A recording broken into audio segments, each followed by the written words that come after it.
അതിർത്തിയിൽ പാകിസ്ഥാന്റെ പ്രകോപനം തുടരുമ്പോൾ അതീവ നിർണായകമായ കൂടിയാലോചനകൾ തന്നെയാണ് രാജ്യതലസ്ഥാനത്ത് പുരോഗമിച്ചുകൊണ്ടിരിക്കുന്നത്. രാവിലെ 10 മണിക്ക് പ്രതിരോധ മന്ത്രി, വിദേശകാര്യമന്ത്രി എന്നിവർ മാധ്യമങ്ങളെ കാണും. അസാധാരണമായ വാർത്താ സമ്മേളനമാണ്. നിർണായകമായ പ്രഖ്യാപനങ്ങൾ ആ ഒരു വാർത്താ സമ്മേളനത്തിൽ ഉണ്ടാകും എന്ന് തന്നെയാണ് വിലയിരുത്തൽ. അതുകൊണ്ട് തന്നെ രാജ്യം മാത്രമല്ല ലോകം തന്നെ ഭാരതത്തിൻ്റെ ആ നിലപാട്, ആ പ്രഖ്യാപനം എന്തായിരിക്കുമെന്നത് കാത്തിരിക്കുകയാണ്. ഇപ്പോൾ വിദേശകാര്യ വിദഗ്ധനായിട്ടുള്ള ഡോക്ടർ മോഹൻ വർഗീസ് നമ്മോടൊപ്പം ചേരുകയാണ്. ഡോക്ടർ മോഹൻ വർഗീസ്, സ്വാഗതം. ഇവിടെ സൂചിപ്പിച്ചതുപോലെ തന്നെ അതീവ നിർണായകമായ ഘട്ടത്തിലൂടെയാണ് ഭാരതം കടന്നുപോകുന്നത്. പാകിസ്ഥാന്റെ ആക്രമണത്തെ പ്രത്യാക്രമണം കൊണ്ട് നേരിടുന്നു. വലിയ പോറലുകൾ, വലിയ ആഘാതം തന്നെ പാകിസ്ഥാന്റെ മണ്ണിൽ കടന്നാക്രമണത്തിലൂടെ ഭാരതം നൽകി എന്നാണ് നമുക്ക് മനസ്സിലാക്കാൻ സാധിക്കുന്നത്. ഒപ്പം പ്രകോപനം തുടരുകയാണ്. രാജ്യ തലസ്ഥാനത്തേക്ക് വരെ മിസൈൽ തൊടുത്തുവിട്ടിരിക്കുകയാണ് പാകിസ്ഥാൻ. അത് സിർസയിൽ, ഹരിയാനയിലെ സിർസയിൽ വീഴ്ത്തിയിട്ടുമുണ്ട്. അങ്ങനെ അതീവ നിർണായകമായ ഘട്ടത്തിലേക്ക് രാജ്യം പോകുമ്പോൾ, ഒരു യുദ്ധസമാനമായ അവസ്ഥയിലേക്ക് രാജ്യം കടന്നു പോകുമ്പോഴാണ് പാകിസ്ഥാനെതിരെയുള്ള ആക്രമണവും പ്രത്യാക്രമണവും ഇങ്ങനെ തുടരുന്നതിനിടയിലാണ് ഇത്തരത്തിലുള്ള വാർത്താ സമ്മേളനങ്ങളും കൂടിയാലോചനകളും ഡൽഹിയിൽ നടക്കുന്നത്. എങ്ങനെ നോക്കിക്കാണുന്നു നിലവിലെ സ്ഥിതിഗതികളെ, സാഹചര്യത്തെ താങ്കൾ? നിർണായകമായ ഒരു ഘട്ടത്തിലൂടെയാണ് ഇപ്പോൾ ഭാരതം കടന്നു പോകുന്നത്. പൂർണ്ണമായും പ്രതിരോധത്തിൽ ആണ് ഭാരതം. പ്രതിരോധം ഒരു വശത്ത്, പൂർണ്ണമായി ആക്രമണ സജ്ജവുമാണ് ഭാരതം. 100% ഡിഫൻസ് ആൻഡ് 100% ഒഫൻസ് കേപ്പബിലിറ്റീസ്, ഇത് രണ്ടിനും വില്ലിംഗ് ആയി നിൽക്കുന്ന ഭാരതമാണ്. കാരണം പാകിസ്ഥാനെതിരെ അല്ല യുദ്ധം, മറിച്ച് ഭീകരതയ്ക്കെതിരെയാണ് എന്ന് നിരന്തരം ഇന്ത്യ ആവർത്തിക്കുമ്പോഴും ഈ യുദ്ധത്തിന്റെ ഓരോ ഘട്ടത്തിലും എസ്കലേഷൻ മോഡിലേക്ക് പോവുകയാണ് പാകിസ്ഥാൻ. നോക്കൂ, എസ്കലേഷൻ എന്ന് പറയുന്നത് ആദ്യ ലെവലിൽ പഹൽഗാമിൽ നടത്തിയതാണ് ലെവൽ 1 എസ്കലേഷൻ. ആ ലെവൽ 1 എസ്കലേഷന് ശേഷം ഇന്ത്യ കൊടുത്ത തിരിച്ചടി കൊണ്ട് സ്വസ്ഥമായി പാകിസ്ഥാൻ നോക്കി അടിയും തിരിച്ചടിയും കഴിഞ്ഞു. അതോടെ സമനിലയിൽ പിരിഞ്ഞു എന്ന് വേണമെങ്കിൽ ആശ്വസിക്കാമായിരുന്നു. പക്ഷേ അങ്ങനെയല്ല സംഭവിച്ചത്. നിരന്തരമായി അതിർത്തിയിലെ ഷെല്ലാക്രമണം, അത് ലെവൽ 2 ആണ്.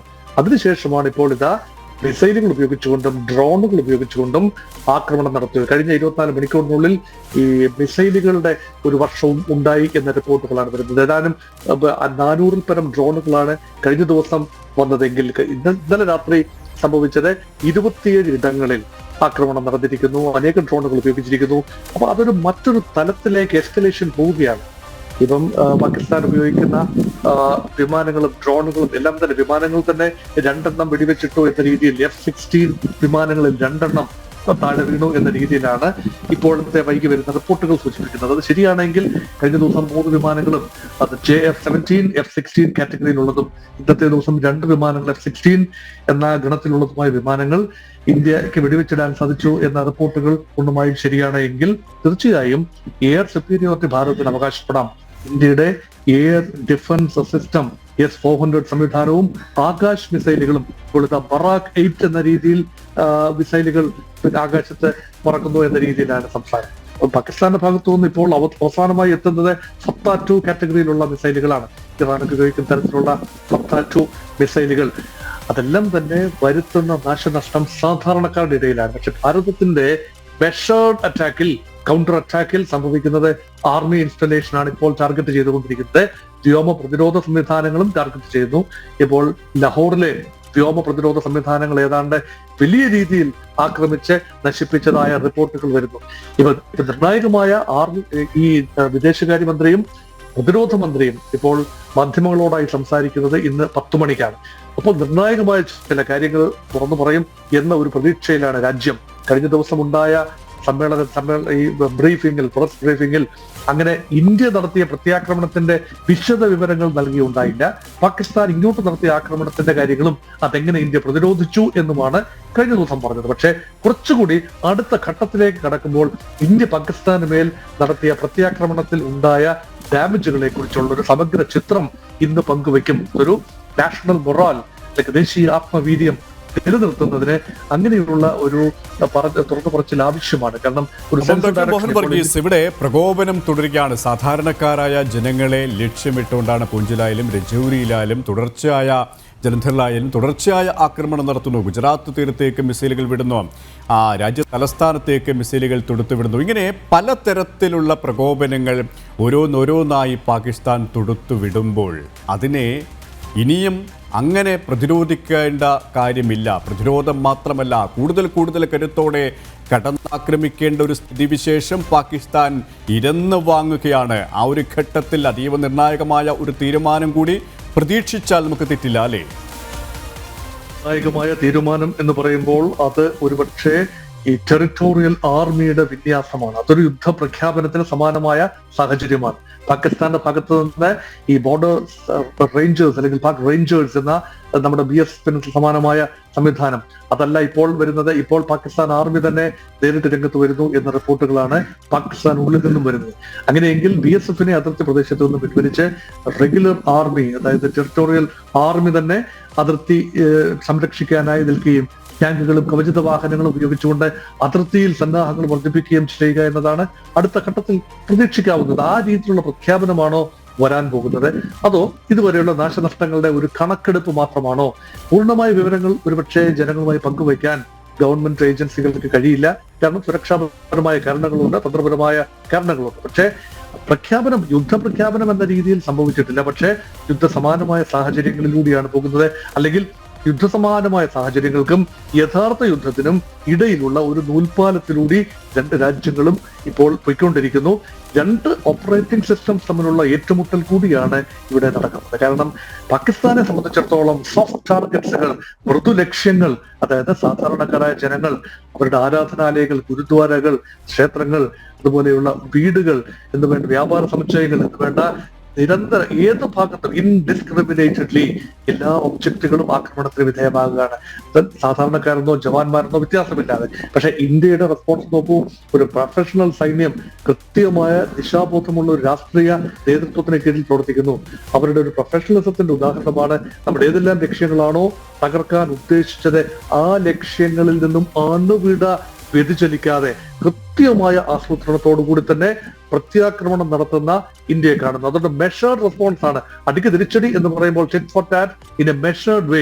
അതൊരു ഓവർ എസ്കലേഷൻ ഇന്ത്യ ആഗ്രഹിക്കുന്നില്ല എന്നതിന്റെ വ്യക്തമായ സൂചനയാണ്. ആ എസ്കലേഷൻ സാധിക്കണമെങ്കിൽ യഥാർത്ഥത്തിൽ കഴിഞ്ഞ ദിവസം നമ്മൾ കണ്ടതാണ് ഈ fly zone, no fly zone ഒക്കെ ഏർപ്പെടുത്തേണ്ട സമയത്തെ പാകിസ്ഥാൻ വിമാനങ്ങൾ പാകിസ്ഥാന്റെ എയർ സ്പേസിൽ പറത്തിക്കൊണ്ട് സമാന്തരമായി ഇന്ത്യക്ക് നേരെ മിസൈലുകളും ഡ്രോണുകളും അയക്കുക എന്ന സാഹസം പാകിസ്ഥാൻ കാട്ടി. അത് ആകസ്മികമായി സംഭവിച്ചതല്ല, ഡെലിബറേറ്റ് ആയി ഒരു തന്ത്രം എന്ന നിലയിലാണ്. അതിന് എഗൻസ്റ്റ് ആയി ഇന്ത്യയുടെ പ്രത്യാക്രമണം ഉണ്ടാകുമ്പോൾ ഹീറ്റ് സർച്ചിങ് ഡിവൈസസ് ആണല്ലോ നമ്മൾ പ്രത്യാക്രമണത്തിൽ ഉപയോഗിക്കുന്നത്. ഇങ്ങനെ വരുമ്പോൾ വിമാനങ്ങളിൽ അത് പതിച്ചാൽ, യാത്രാ വിമാനങ്ങളിൽ അത് പതിച്ചു കഴിഞ്ഞാൽ വൻ നാശനഷ്ടമാകും.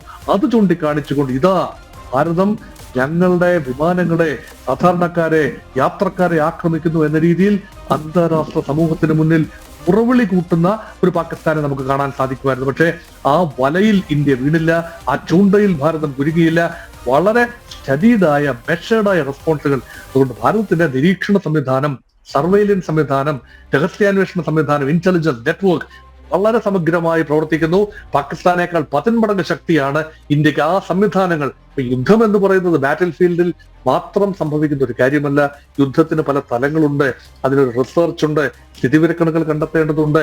അതുകൊണ്ട് അതൊരു മൈൻഡ് ഗെയിം കൂടിയാണ്. ആ മൈൻഡ് ഗെയിമിൽ ഇന്ത്യക്ക് കൃത്യമായ മുൻതൂക്കം ലഭിക്കുന്ന ഒരു കാഴ്ചയാണ്. ഭാരതത്തിന്റെ പ്രസ്താവനകളിലും പക്വതയും പാകതയും കാണുന്നുണ്ട്. ഒരു ജിങ്കോയിസത്തിന്റെ എലമെന്റ്സ് ഒട്ടും കാണുന്നില്ല. വളരെ ശാന്തമായിട്ടാണ് വിംഗ് കമാൻഡർ വ്യോമിക സിംഗും അതുപോലെ സോഫിയ ഖുറൈഷി എന്ന കരസേനയിലെ ഉന്നത ഉദ്യോഗസ്ഥയും വിക്രം മിശ്രി എന്ന വിദേശകാര്യ സെക്രട്ടറിയുടെ സാന്നിധ്യത്തിൽ പത്രസമ്മേളനം നടത്തുന്ന മൂന്ന് സമ്മേളനങ്ങൾ നമ്മൾ കണ്ടു കഴിഞ്ഞു. മൂന്നാം ദിവസമായിരുന്നു ഇന്നലെ. ആദ്യ ദിവസം ഈ സർജിക്കൽ ആക്രമണം നടത്തുമ്പോൾ 9 കേന്ദ്രങ്ങളിൽ ജയ്ഷെ മുഹമ്മദിന്റെയും ലഷ്കർ ഇ തൊയ്ബയുടെയും ഒക്കെ കേന്ദ്രങ്ങളിൽ നടത്തിയ, മൊറിഡ്കയിലും ബഹാവൽപൂരിലും ഒക്കെ നടത്തിയ ആക്രമണങ്ങൾക്ക് ശേഷം അത് സൈനിക യൂണിഫോമിലല്ല, റെഗുലർ യൂണിഫോമിലാണ്, നോൺ കോമ്പാറ്റ് ഗിയറിലാണ് അവർ പ്രത്യക്ഷപ്പെട്ടത്. പക്ഷെ പിറ്റേ ദിവസം വന്നപ്പോൾ കുറച്ചുകൂടി പ്രത്യാക്രമണത്തിന്റെ മൂഡിലായപ്പോൾ സൈനിക, വ്യോമസേനയുടെയും കരസേനയുടെയും ഔപചാരിക സൈനിക കാമഫ്ലാഷ് യൂണിഫോമിൽ അവർ പ്രത്യക്ഷപ്പെടുന്നു. അപ്പൊ ഇതൊക്കെ സൂചനകളാണ്. യഥാർത്ഥത്തിൽ നമ്മൾ ബാറ്റിൽ റെഡിയാണ്, ബാറ്റിൽ വർത്തിയാണ്. പക്ഷെ ഇന്ത്യയെ യുദ്ധത്തിലേക്ക് വലിച്ചിഴക്കുകയാണ് പാകിസ്ഥാൻ. ഡോക്ടർ മോഹൻ വർഗീസ്, ഒരു യുദ്ധത്തിലേക്ക് വലിച്ചിഴക്കുകയാണ് പാകിസ്ഥാന്റെ സമീപനം, പാകിസ്ഥാന്റെ പ്രകോപനം. എന്നാൽ ഒരു യുദ്ധമായാലും അതിനൊരു നീതിയുണ്ട്, ധാർമ്മികതയുണ്ട്. പക്ഷേ അതൊക്കെയും ലംഘിക്കുന്ന സമീപനമാണ് പാകിസ്ഥാൻ സ്വീകരിക്കുന്നത്. ഭീകരർ ഏത് രീതിയിലാണോ കാര്യങ്ങൾ ചെയ്യുക, ഇരുട്ടിൻ്റെ മറപറ്റി അല്ലെങ്കിൽ ചതിക്കുഴികൾ ഒരുക്കി എതിരാളികളെ വീഴ്ത്തുന്ന അടവ്, അത് തന്നെയല്ലേ, അല്ലെങ്കിൽ അത്തരത്തിലുള്ള ഒരു ആക്രമണം നടത്തുന്ന അടവ് തന്നെയല്ലേ പാകിസ്ഥാൻ ഇപ്പോൾ ഉപയോഗിച്ചുകൊണ്ടിരിക്കുന്നത്. യാത്ര വിമാനങ്ങളെ മറയാക്കിക്കൊണ്ട് ആക്രമണം നടത്തുക, ഇരുട്ടിൻ്റെ മറപറ്റി ആക്രമണം നടത്തുക, മതം പറഞ്ഞ് ആക്രമണം നടത്തുക, ഭാരതത്തിൽ മതത്തിൻ്റെ പേരിൽ സംഘർഷമുണ്ടാക്കാനുള്ള ബോധപൂർവ നീക്കം നടത്തുക. ഏറ്റവും ഒടുവിൽ നമുക്ക് മനസ്സിലാക്കാൻ കഴിയുന്നത് ജമ്മുവിലെ ശിവക്ഷേത്രത്തിൽ മിസൈലിൽ പോറലേറ്റിട്ടുണ്ട് എന്നതാണ്. അങ്ങനെ മതം പറഞ്ഞുകൊണ്ട് ഏത് രീതിയിലാണ് പഹൽഗാമിലെ ഭീകരർ സാധാരണക്കാരായ ഭാരതീയരെ കൊന്നത്, 26 ജീവനുകൾ കവർന്നത്, അത് മതം ചോദിച്ചാണ്. ആ മതം ചോദിച്ചുകൊണ്ടുള്ള, മതം തിരഞ്ഞുപിടിച്ചുകൊണ്ടുള്ള, വർഗീയത കലർത്തിക്കൊണ്ടുള്ള ഒരു ആക്രമണമാണ് പാകിസ്ഥാന്റെ ഭാഗത്തു നിന്നും ഉണ്ടാകുന്നത് അല്ലേ? തീർച്ചയായും കിരാതവും കുൽസിതവുമായ ശ്രമങ്ങളാണ് പാകിസ്ഥാന്റെ ഭാഗത്ത് നിന്ന് ഉണ്ടാകേണ്ടത്. അപ്പൊ അതിനെ ഒരു ധർമ്മയുദ്ധത്തിന്റെ ഒരു നീതിശാസ്ത്രം കൊണ്ട് നേരിടുക എന്ന ഒരു തന്ത്രമാണ് ഭാരതം പ്രയോഗിക്കുന്നത്. കാരണം ഇപ്പൊ ധർമ്മയുദ്ധങ്ങളുടെ എല്ലാം കാലം കഴിഞ്ഞു. മഹാഭാരത യുദ്ധത്തെ കുറിച്ചൊക്കെ നമ്മൾ പറയുന്നത് അതൊരു ധർമ്മയുദ്ധമാണ്, ധർമ്മം പുനഃസ്ഥാപിക്കാൻ വേണ്ടി, ധർമ്മം പുലരാൻ വേണ്ടിയുള്ള യുദ്ധമാണ് എന്ന് പറയുമ്പോൾ രാത്രിയുടെ മറവിൽ ആക്രമണം നടക്കരുത്, പുറംതിരിഞ്ഞ് നിൽക്കുന്ന ആളെ പുറകിൽ നിന്ന് ആക്രമിക്കരുത് എന്നൊക്കെയുള്ള ചില മിനിമം മര്യാദകൾ, ആ മര്യാദകളൊക്കെ ആധുനിക യുദ്ധത്തിൽ കാറ്റിൽ പറക്കുന്ന കാഴ്ചയാണ് കാണുന്നത്. പക്ഷേ ഭാരതം പരമാവധി ആക്രമണം ഭാരതം ആഗ്രഹിക്കുന്ന ടാർഗറ്റിലേക്ക് മാത്രം, അതായത് ഭീകരതയുടെ അടിവേരിളക്കുക, അല്ലാതെ പാകിസ്ഥാനെ മുച്ചൂടും പുകയ്ക്കുക എന്നതല്ല. ഭീകരതയുമായി ബന്ധമുള്ള കേന്ദ്രങ്ങളിലേക്ക് മാത്രം ആക്രമണം, അതും വ്യക്തമായ നിർവചനത്തോടുകൂടി. അവിടെ നിന്നും പാകിസ്ഥാൻ എന്താണ് ചെയ്തത്? എല്ലാ സീമകളും ലംഘിച്ചുകൊണ്ട്, എല്ലാ മര്യാദകളും ലംഘിച്ചുകൊണ്ട്, എല്ലാ മനുഷ്യാവകാശ പ്രോട്ടോക്കോളുകളും ലംഘിച്ചുകൊണ്ട് രാത്രിയുടെ മറവിൽ ഭീരുക്കളെ പോലെ ആക്രമണം നടത്തുകയാണ്, ഡ്രോണുകൾ അയച്ചുകൊണ്ട്. അതും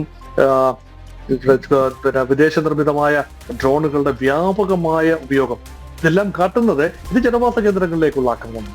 അതുകൊണ്ട് ധാർമ്മികതയെ ഉയർത്തിപ്പിടിക്കുന്ന ഭാരതവും ധാർമ്മികതയ്ക്ക് പുല്ലുവില പോലും കൽപ്പിക്കാതെ തങ്ങളുടെ ലക്ഷ്യസാധ്യം, ആ ലക്ഷ്യം പോലും വളരെ മൂർത്തമല്ല എന്ന് ഓർക്കണം. അതൊരു തരം അബ്സ്ട്രാക്ട് ഒരു ലക്ഷ്യമാണ്. കാരണം ഇന്ത്യയെ തകർക്കുക എന്നതല്ലാതെ അവർക്ക് മറ്റു ലക്ഷ്യങ്ങളില്ല, ഇന്ത്യയെ ശിഥിലീകരിക്കുക എന്നതല്ലാതെ. അതേസമയം ഭാരതത്തിന്റെ ലക്ഷ്യം പാകിസ്ഥാൻ എന്ന രാഷ്ട്രത്തെ ശിഥിലീകരിക്കുക എന്നതല്ല. India is willing to coexist with Pakistan.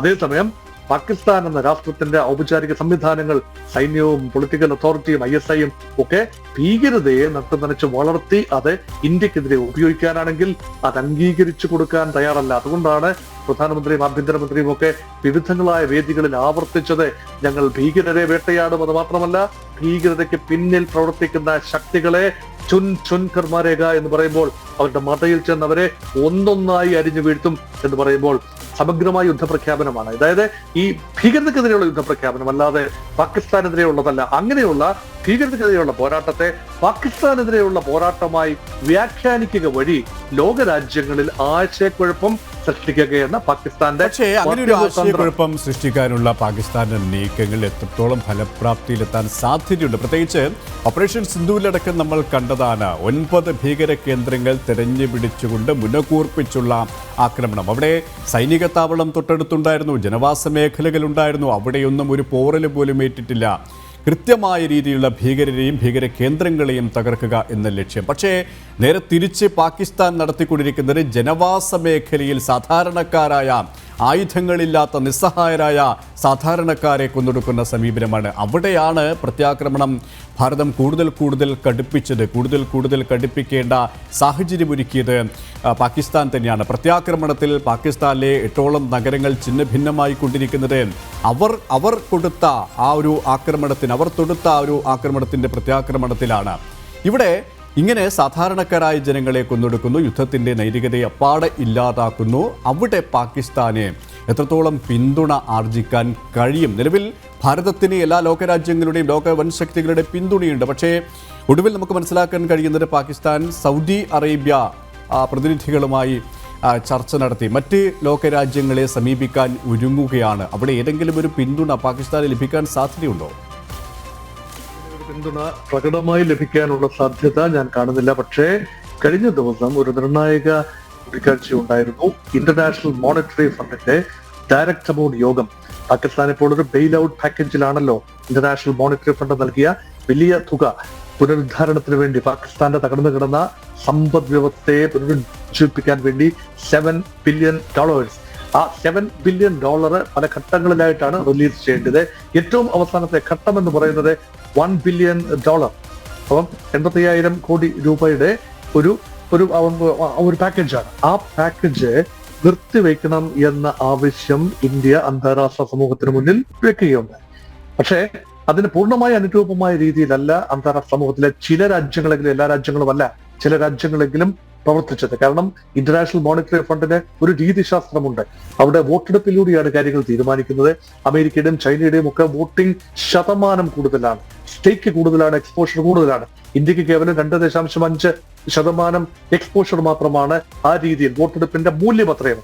പക്ഷെ അവസാനം ഇന്ത്യ വോട്ടെടുപ്പിൽ നിന്ന് വിട്ടുനിന്നു. ഇന്ത്യ ആവശ്യപ്പെട്ടത് അത് നൽകുന്ന തുക, ഇന്റർനാഷണൽ മോണിറ്ററി ഫണ്ട് പാകിസ്ഥാന്റെ സന്ധാരണത്തിന് വേണ്ടി നൽകുന്ന തുക വക മാറ്റി സൈനികമായി അല്ല എങ്കിൽ തീവ്രവാദികളെ വളർത്തുന്നതിന് വേണ്ടി ചരിത്രപരമായി ചെലവഴിച്ച തെളിവുകൾ സഹിതം ഭാരതം പുറത്തുവിടുമ്പോഴും കൂടുതൽ തെളിവുകളാണ് അവർ ആവശ്യപ്പെടുന്നത്. കാരണം ഇന്റർനാഷണൽ മോണിറ്ററി ഫണ്ടിന്റെ രീതിശാസ്ത്രം അനുസരിച്ച് അങ്ങനെ ഒരു വീറ്റോ അധികാരം ആരും ഉപയോഗിക്കാറില്ല. അവസാനം ഭാരതം വിട്ടുനിൽക്കുകയും ആ $1 ബില്യൺ പാക്കേജ് അത് സാങ്ഷൻ ആവുകയും ചെയ്തു. അപ്പൊ അതിന്റെ അർത്ഥം എന്ന് പറയുന്നത് ഇന്റർനാഷണൽ കമ്മ്യൂണിറ്റി ഇന്ത്യക്ക് അനുകൂലമാണ് എന്ന് പൊതുവെ പറയുമ്പോഴും അമേരിക്കയും റഷ്യയും ഫ്രാൻസും ബ്രിട്ടനും ജപ്പാനും എല്ലാം തന്നെ ഐക്യദാർഢ്യം പ്രഖ്യാപിച്ചു. കാരണം ആക്രമണ വിധേയമാകുന്ന രാജ്യം ഇന്ത്യയാണ്, തീവ്രവാദ ആക്രമണത്തിന്റെ ഇരയാണ്. ആ രാജ്യങ്ങളും ഭീകരതയുടെ ഇരകളാണ്, ഇന്ത്യയും ഭീകരതയുടെ ഇരയാണ്. ആ രീതിയിൽ ഐക്യദാർഢ്യം പ്രഖ്യാപിക്കുന്ന രാജ്യങ്ങളെ കണ്ടു. വാക്കാൽ പ്രഖ്യാപിക്കുന്ന ഐക്യദാർഢ്യത്തിന് പുറമെ പ്രവൃത്തിയിൽ അത് കൊണ്ടുവരേണ്ട ഒരു ഘട്ടത്തിൽ പല രാജ്യങ്ങളും വേണ്ട ജാഗ്രത പുലർത്തുന്നില്ല എന്നത് പ്രത്യേകമായി ഓർത്തിരിക്കേണ്ട ഒരു കാര്യവുമാണ്. കാരണം ഈ ജാഗ്രതാപൂർവമായ നിലപാട് എന്ന് പറയുന്നത് എവിടെയാണ് ഭീകരത തഴച്ചു വളരുന്നത്?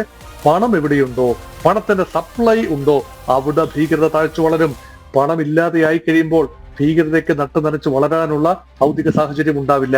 അത് മനസ്സിലാക്കി വേണമെങ്കിൽ പാകിസ്ഥാനുള്ള ധനസഹായം താൽക്കാലികമായി കഴിഞ്ഞ ദിവസം മരവിപ്പിക്കാമായിരുന്നു. പക്ഷെ അതിലേക്ക് ഇന്റർനാഷണൽ മോണിറ്ററി ഫണ്ട് കടന്നില്ല. അതുകൊണ്ട് ഇന്ത്യ അടുത്ത സ്റ്റെപ്പിലേക്ക് പോവുകയാണ്. ഫിനാൻഷ്യൽ ടാസ്ക് ഫോഴ്സ്, അതിലേക്ക് ഇന്ത്യ തീർച്ചയായും വിവരങ്ങൾ നൽകുകയാണ്. അതായത് ഈ ഫൈനാൻഷ്യൽ ടാസ്ക് ഫോഴ്സ് എന്ന് പറയുമ്പോൾ അത് ഗ്ലോബൽ കൺസോർഷ്യമാണ്. 40 അംഗങ്ങൾ അടങ്ങുന്ന ഒരു ഗ്ലോബൽ കൺസോർഷ്യം, 38 രാജ്യങ്ങളും 2 അന്താരാഷ്ട്ര സംഘടനകളും അടങ്ങുന്ന ആ കൺസോർഷ്യത്തിലേക്ക് ഇന്ത്യ സ്ഥിതിവിവരക്കണക്കുകൾ നൽകുകയാണ്. എങ്ങനെയൊക്കെയാണ് ഈ പണം, പാകിസ്ഥാൻ വാങ്ങുന്ന പണം എങ്ങനെയെല്ലാമാണ് റൂട്ട് ചെയ്യുന്നത്, അതെങ്ങനെയാണ് ഭീകരരുടെ കയ്യിലെത്തുന്നത്.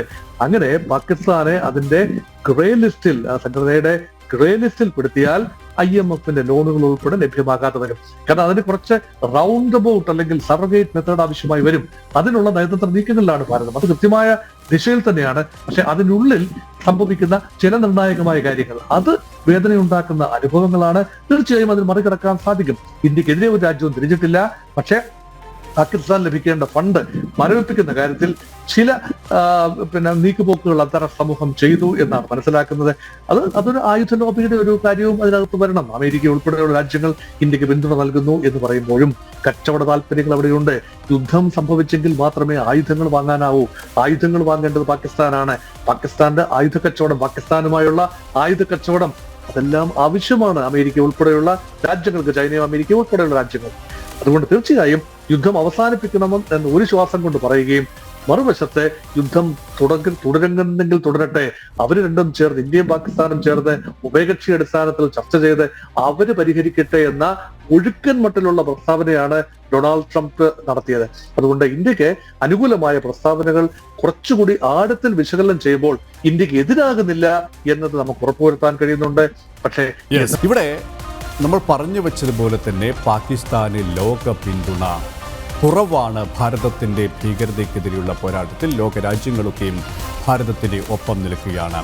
അത് അമേരിക്ക ആയിക്കഴിഞ്ഞാലും, ഇസ്രയേൽ ആയിക്കഴിഞ്ഞാലും, ജപ്പാൻ ആയിക്കഴിഞ്ഞാലും, റഷ്യ ആയിക്കഴിഞ്ഞാലും, അങ്ങനെ ലോകത്തിലെ വൻ ശക്തികളൊക്കെയും ഭാരതത്തിന് ഒപ്പം നിൽക്കുന്നുണ്ട്. എങ്കിലും റഷ്യക്കായാലും ചൈനയ്ക്കായാലും ചില താല്പര്യങ്ങളുണ്ട്. അത് ആയുധ കച്ചവടവുമായി ബന്ധപ്പെട്ട താല്പര്യം തന്നെയാണ്, അത് സാമ്പത്തികവുമായി ബന്ധപ്പെട്ട താല്പര്യം തന്നെയാണ്. പക്ഷേ ഇവിടെ ഉയർന്നു വരുന്ന ഒരു ചോദ്യം, നിലവിലെ സാഹചര്യത്തിൽ തീർത്തും ആത്മഹത്യാ പ്രേരിതമാണ് എന്ന് അറിഞ്ഞിട്ടും എന്തുകൊണ്ടാണ് തുർക്കി എന്ന രാജ്യത്തിന് പാകിസ്ഥാനോടുള്ള വിധേയത്വം? തുർക്കി ഒരു സംസാര വിഷയമായിട്ട് ഒരാഴ്ചയായി. തുർക്കിയുടെ വിമാനങ്ങൾ, ഹെർക്കുലീസ് കാറ്റഗറിയിലുള്ള വിമാനങ്ങൾ 2 പാകിസ്ഥാന്റെ പട്ടണങ്ങളിൽ കറാച്ചിയിലും അതുപോലെ ലഹോറിലും ലാൻഡ് ചെയ്തതായും ആയുധങ്ങൾ കൈമാറിയതായും റിപ്പോർട്ടുകൾ ഉണ്ടായിരുന്നു. പക്ഷേ തുർക്കിയുടെ പ്രസിഡന്റ് എർദോഗാൻ അത് കൈയോടെ നിഷേധിച്ചു. അത് റീഫ്യൂലിംഗിന് വേണ്ടി തുർക്കി വിമാനങ്ങൾ ഇറങ്ങിയതാണ് എന്നായിരുന്നു ഭാഷ്യം. 2, തുർക്കിയുടെ 2 യുദ്ധക്കപ്പലുകൾ പാകിസ്ഥാന്റെ തുറമുഖങ്ങളിൽ ഇപ്പോൾ സ്ഥിതി ചെയ്യുന്നു. അവ തുറമുഖം വിട്ടു പോകരുത് എന്ന പാകിസ്ഥാന്റെ അഭ്യർത്ഥന ജപിക്കൊണ്ടുകൊണ്ട് അവിടെ തന്നെ തുടരുന്ന ഒരു കാഴ്ചയാണ്. എന്തുകൊണ്ട് തുർക്കി, എന്തുകൊണ്ട് അസർബൈജാൻ, എന്തുകൊണ്ട് ചില സെൻട്രൽ ഏഷ്യൻ രാജ്യങ്ങൾ അവരുടെ പിന്തുണ പാകിസ്ഥാൻ ആഗ്രഹിക്കുന്നു? ഇതാണ് ഒരുപക്ഷെ ഇപ്പോൾ എല്ലാവരുടെയും നാവിൻ തുമ്പത്തെ ചോദ്യം. നോക്കൂ, തുർക്കി ഒരു വലിയ ശക്തിയൊന്നുമല്ല എങ്കിൽ പോലും മുൻകാലങ്ങളിലെ ഒരു സിവിലൈസേഷണൽ പവറാണ്. എർദോഗാന്റെ നേതൃത്വത്തിൽ ഒരു റാഡിക്കൽ ഇസ്ലാമിന്റെ സഹായത്തോടു കൂടി തുർക്കി ഉയർത്തെഴുന്നേൽപ്പിന്റെ പാതയിലാണ്. അപ്പൊ അതൊരു പ്രത്യേക ഒരു അവസ്ഥയിലാണ്. ഈ ഇസ്ലാമിക രാജ്യങ്ങളുടെ ഇടയിൽ ഏറ്റവും തലപ്പൊക്കത്തിൽ നിൽക്കാനുള്ള എർദോഗാന്റെ ഒരു ആഗ്രഹം. കാലാകാലങ്ങളിൽ ഓരോ രാജ്യവും ഇസ്ലാമിക രാജ്യങ്ങളുടെ നേതൃ പദവി ക്ലെയിം ചെയ്യുന്നു. ഒരു കാലത്ത് സദ്ദാം ഹുസൈൻ ആയിരുന്നു, ഇറാഖിന്റെ പ്രസിഡന്റ് സദ്ദാം ഹുസൈൻ ആയിരുന്നു. മറ്റൊരു സമയത്ത് അത് ലിബിയയുടെ നേതാവ് കേണൽ മുഅമ്മർ ഗദ്ദാഫി ആയിരുന്നു. അങ്ങനെ കാലാകാലങ്ങളിൽ പല പല രാജ്യങ്ങൾ നേതൃപദവി, ഇതൊരു അനൗപചാരിക പദവിയാണ്, അങ്ങനെ ഔപചാരികത ഒന്നും തന്നെ ഇല്ല. അത് തുർക്കിയുടെ പ്രസിഡന്റ് എർദോഗാനാണ് ഇപ്പോൾ ആ ഒരു മോഹവുമായി വന്നിരിക്കുന്നത്. അങ്ങനെ വരുമ്പോൾ എർദോഗാന്റെ ഒരു പ്രിൻസിപ്പിളാണ് തുർക്കിയുടെ പ്രിൻസിപ്പിളായി വരുന്നത്.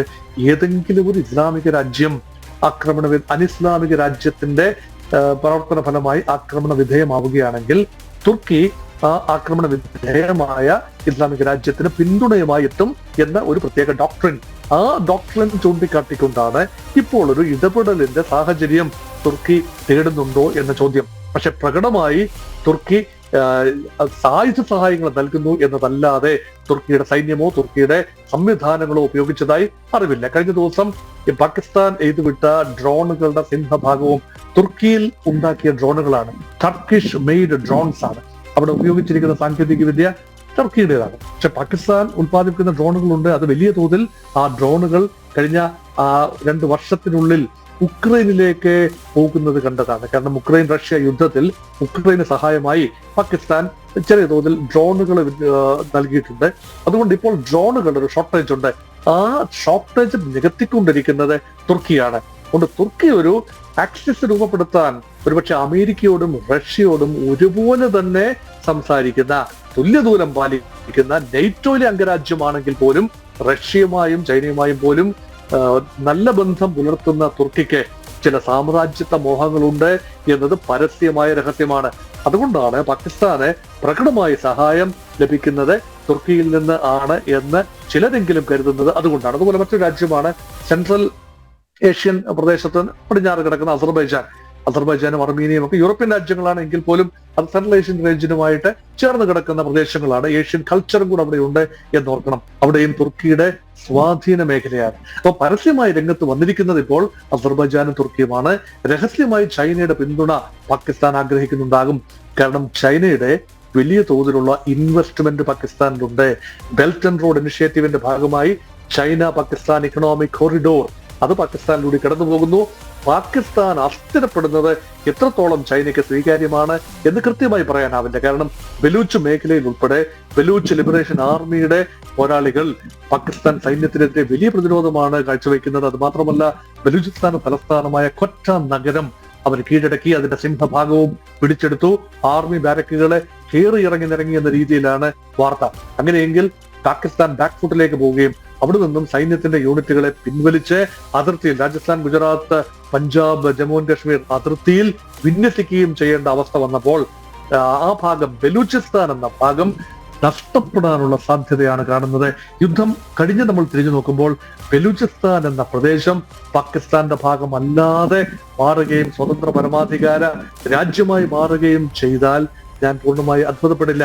അങ്ങനെ ഒരു സാഹചര്യം വരുത്തിവെക്കാൻ ചൈന ആഗ്രഹിക്കുമോ എന്നതാണ് മറ്റൊരു കാര്യം. ചൈന ആ ഭാഗത്ത് സ്ഥിതി ചെയ്യുന്ന ഗ്വാദാർ തുറമുഖത്തിന് വേണ്ടി വലിയ തോതിലാണ് മുതൽ മുടക്കിയിരിക്കുന്നത്. അത് മാത്രമല്ല ഖനന റൈറ്റ്സ്, ബലൂചിസ്ഥാന്റെ ഖനന മേഖലകളിൽ വലിയ തോതിലുള്ള ഊഷരഭൂമിയാണ് അവിടെ നിന്ന് തോന്നാമെങ്കിലും minerals and metals, rich rare earth minerals and metals അതുള്ള ഒരു പ്രദേശം കൂടിയാണ് ബലൂചിസ്ഥാൻ.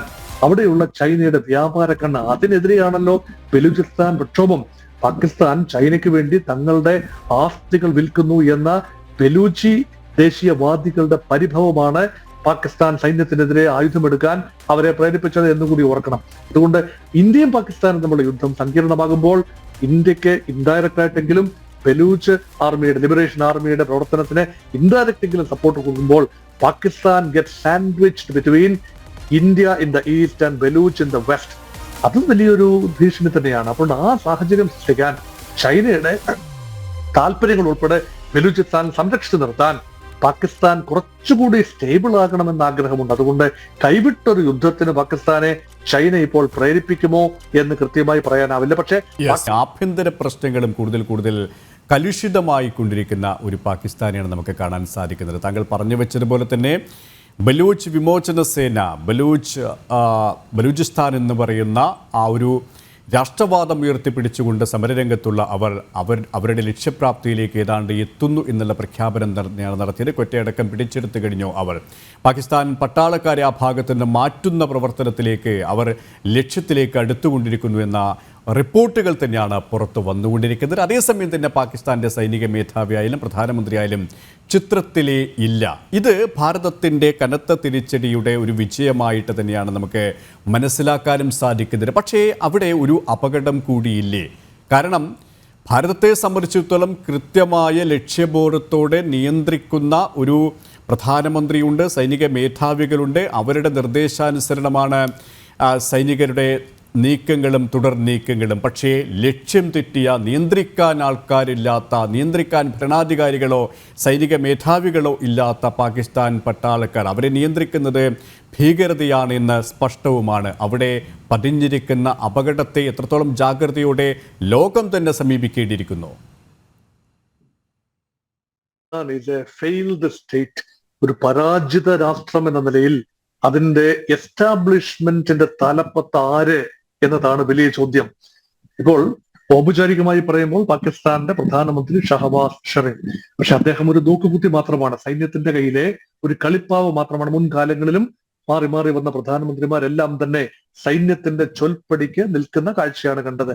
ആരെങ്കിലും ഇച്ഛാശക്തി കാട്ടി സ്വതന്ത്രമായി പ്രവർത്തിക്കാൻ തീരുമാനിച്ചു എങ്കിൽ അവരെ നിഷ്കാസനം ചെയ്യുന്ന സൈന്യത്തിന്റെ നടപടികൾ ചരിത്രപരമായി നമ്മൾ കണ്ടിട്ടുള്ളതാണ്. സുൽഫിക്കർ അലി ഭൂട്ടോ ആണെങ്കിലും നവാസ് ഷെരീഫ് ആണെങ്കിലും ഇമ്രാൻഖാൻ ആണെങ്കിലും പാകിസ്ഥാൻ സൈന്യത്തിന്റെ ശക്തി തിരിച്ചറിഞ്ഞ രാഷ്ട്രീയ നേതാക്കളാണ്. ഇപ്പോഴും അത് തന്നെയാണ്. ഷഹബാസ് ഷെരീഫിനെ കൊണ്ടുവന്നത് സൈന്യത്തിന്റെ ഫോർമുല അനുസരിച്ചാണ്. ഇമ്രാൻഖാനെ മുൻപ് കൊണ്ടുവന്നതും സൈന്യത്തിന്റെ ഫോർമുല അനുസരിച്ചാണ്. സൈന്യത്തിന്റെ ഡിക്റ്റാറ്റ് അനുസരിച്ച് താളം ചവിട്ടി നിന്നില്ല എങ്കിൽ രാഷ്ട്രീയ നേതൃത്വത്തിന് മുന്നോട്ട് പോകാനാവില്ല. അതുമാത്രമല്ല, രാഷ്ട്രീയ നേതൃത്വവും നാല് തട്ടിൽ ചേർന്ന് നിൽക്കുകയാണ്. അവർ തമ്മിൽ ഏകോപനമില്ല. പാകിസ്ഥാൻ പീപ്പിൾസ് പാർട്ടിയും പാകിസ്ഥാൻ മുസ്ലിം ലീഗും ചേരുന്ന ഒരു അവിയൽ മുന്നണി, കോയലീഷൻ സംവിധാനമാണ് പാകിസ്ഥാന്റെ ഭരണത്തിൽ. പ്രതിപക്ഷത്ത് ഉള്ളത് പ്രധാനമായും തെഹ്രീക്കെ ഇൻസാഫ് പാർട്ടി. അത് പാകിസ്ഥാന്റെ പ്രധാനപ്പെട്ട രാഷ്ട്രീയ മുഖമായി മാറിയ, സമീപകാലത്ത് മാറിയ ഇമ്രാൻഖാന്റെ പാർട്ടിയാണ്. ആ പാർട്ടിയുടെ അണികൾ തെരുവിലിറങ്ങിയിരിക്കുന്നു. ഈ ഒരു വശത്ത് യുദ്ധം നടക്കുമ്പോൾ, അല്ലെങ്കിൽ യുദ്ധസമാനമായ പോരാട്ടങ്ങൾ നടക്കുമ്പോൾ, പാകിസ്ഥാൻ ഉള്ളിൽ രാഷ്ട്രീയ കക്ഷികൾ പ്രതിഷേധത്തിന്റെ സ്വരം ഉയർത്തുകയാണ്. അത് മാത്രമല്ല, വിവിധ പ്രദേശങ്ങൾ, ഖൈബർ പഖ്തൂൺഖ ഇമ്രാൻഖാന്റെ ഒക്കെ പ്രദേശമാണ്. ഖൈബർ പഖ്തൂൺഖ മേഖലയിൽ ഉൾപ്പെടെ ജനം തെരുവിലിറങ്ങി ആർമിക്കെതിരെ ജനകീയ പ്രക്ഷോഭത്തിലാണ്. അത് കുറെ കാലമായി അങ്ങനെയാണ്. അതുകൊണ്ട് ആഭ്യന്തര വൈരുദ്ധ്യത്താൽ ആകെ ശിഥിലമായി നിൽക്കുന്ന പാകിസ്ഥാൻ ഒരു വശത്തെ പൂർണ്ണമായും കൺസോളിഡേറ്റഡ് ആയി ഭരണ പ്രതിപക്ഷ ഭേദമന്യേ ദേശീയ സുരക്ഷയുടെ കാര്യത്തിൽ രാഷ്ട്രീയമില്ല എന്ന് പ്രഖ്യാപിച്ചുകൊണ്ട് ഭാരതീയ ജനതാ പാർട്ടിയും കോൺഗ്രസും ഇടതുകക്ഷികളും എല്ലാം ഒറ്റക്കെട്ടായി നിൽക്കുകയാണ്. പൊളിറ്റിക്കൽ ലീഡർഷിപ്പിന്റെ ഒരു മേധാവിത്വമുണ്ട്, ഇച്ഛാശക്തിയുണ്ട്, അവർ പറയുന്നതനുസരിക്കുന്ന സൈന്യമുണ്ട്. സൈന്യത്തിന് പ്രൊഫഷണൽ സ്വാതന്ത്ര്യം നൽകുന്ന ഒന്നാന്തരം വർക്ക് അലോട്ട്മെന്റ് കൾച്ചർ ഇന്ത്യയിൽ നടമാടുന്നു. അപ്പൊ രണ്ട് ഡിഫറെന്റ് ഓപ്പറേറ്റിംഗ് സിസ്റ്റംസ് തമ്മിൽ കൂടിയാണ് ഇവിടെ ഏറ്റുമുട്ടൽ. ഇവിടെ ചോദിച്ചത് പാകിസ്ഥാൻ ആരോടാണ് സംസാരിക്കേണ്ടത്? ഒരു നെഗോസിയേഷന് വേണ്ടി വന്നാൽ ആരോടാണ് നമ്മൾ സംസാരിക്കേണ്ടത്? ഇവിടെ ഡിഫാക്ടോ അതോറിറ്റി എന്ന് പറയുന്നത് സൈന്യവും സൈന്യത്തിന് തലപ്പത്തുള്ള അസീം മുനീറുമാണ്. ഔപചാരികമായി അസീം മുനീർ കേവലം ഉദ്യോഗസ്ഥൻ മാത്രമാണ്, സൈനിക ജനറൽ മാത്രമാണ്. അപ്പൊ നമുക്ക് അങ്ങനെ അസീം മുനീറിനോട് സംസാരിക്കാനാവില്ല. അതുകൊണ്ട് പാകിസ്ഥാൻ എന്ന പരാജയ രാജ്യത്തിന്റെ ഒരു നയതന്ത്ര സംവിധാനം, ഭാരതവുമായുള്ള ഒരു ബന്ധത്തിനുള്ള നയതന്ത്ര സംവിധാനം നോൺ എക്സിസ്റ്റന്റ് ആണ്. അതുകൊണ്ടാണ് പ്രശ്ന സാധ്യത്തിന് അന്താരാഷ്ട്ര സമൂഹത്തിന്റെ ഇടപെടലുകൾ ഉണ്ടാകണം, പാകിസ്ഥാന്റെ മേൽ സമ്മർദ്ദം ഉണ്ടാകണം. ഈ വിഷയം പരിഹരിക്കണമെങ്കിൽ വിഷയത്തിന്റെ വേരുകളിലേക്ക് പോകണം. Roots of the issue is nothing but terror. Terrorism തന്നെയാണ്, ഭീകരത തന്നെയാണ്. പാകിസ്ഥാൻ ഭീകരതയിൽ നിന്നും, പാകിസ്ഥാൻ ഭരണകൂടവും സൈന്യവും ISIയും ഭീകരതയുമായുള്ള ബന്ധം പൂർണ്ണമായി അറ്റുമാറ്റിയെങ്കിൽ, ആർത്തു മുറിച്ച് മാറ്റിയെങ്കിൽ മാത്രമേ പ്രശ്നപരിഹാരം ഉണ്ടാകൂ. അതിനവരെ പ്രേരിപ്പിക്കുന്ന രീതിയിലുള്ള ശക്തമായ നയതന്ത്ര സമ്മർദ്ദം ലോകരാഷ്ട്രങ്ങളുടെ ഭാഗത്തുനിന്നുണ്ടാകണം. ശക്തമായ ഭൗതികമായ ഒരു ബലപ്രയോഗം ഇന്ത്യയുടെ ഭാഗത്തുനിന്നുണ്ടാകണം.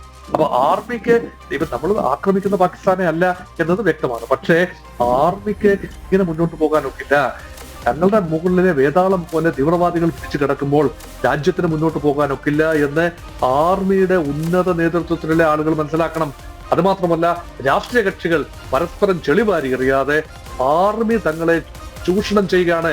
ഫൗജി ഫൗണ്ടേഷനിലൂടെ തങ്ങളുടെ റിസോഴ്സസ്, ജനങ്ങൾക്ക് അവകാശപ്പെട്ട ആസ്തികൾ, ഭൗതികമായ ആസ്തികൾ എല്ലാം തന്നെ ഫൗജി ഫൗണ്ടേഷനിലേക്ക് ആർമിയുടെ സന്ധാനത്തിന് വേണ്ടി ഒഴുകുന്നു എന്ന് മനസ്സിലാക്കി ഒരുമിച്ച് നിൽക്കേണ്ട കാര്യമാണ്. ഒരു നാഷണൽ ഗവൺമെന്റ് ഉണ്ടാക്കുകയും ആർമിയുടെ നീരാളിപ്പിടുത്തത്തിൽ നിന്നും പാകിസ്ഥാനെ മോചിപ്പിക്കുകയും ചെയ്തു കഴിഞ്ഞാൽ ഇന്ത്യയുമായി നെഗോഷിയേറ്റ് ചെയ്യാനുള്ള ഒരു വിൽ പവർ കാട്ടാൻ പാക് പൊളിറ്റിക്കൽ എസ്റ്റാബ്ലിഷ്മെന്റ് കഴിയും.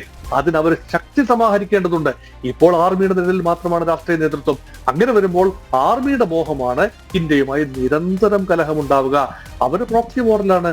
അവർ നോൺ സ്റ്റേറ്റ് ആക്ടേഴ്സായ തീവ്രവാദികളെ ഉപയോഗിക്കുകയാണ്. ഇത് തീവ്രവാദികളുടെ ആവശ്യമല്ല, ഇത് പാകിസ്ഥാൻ സൈന്യത്തിന്റെ ചില ഉന്നത ഉദ്യോഗസ്ഥന്മാരുടെ ആവശ്യമാണ് ഇന്ത്യയെ ഡിസ്റ്റെബിലൈസ് ചെയ്യുക എന്നത്.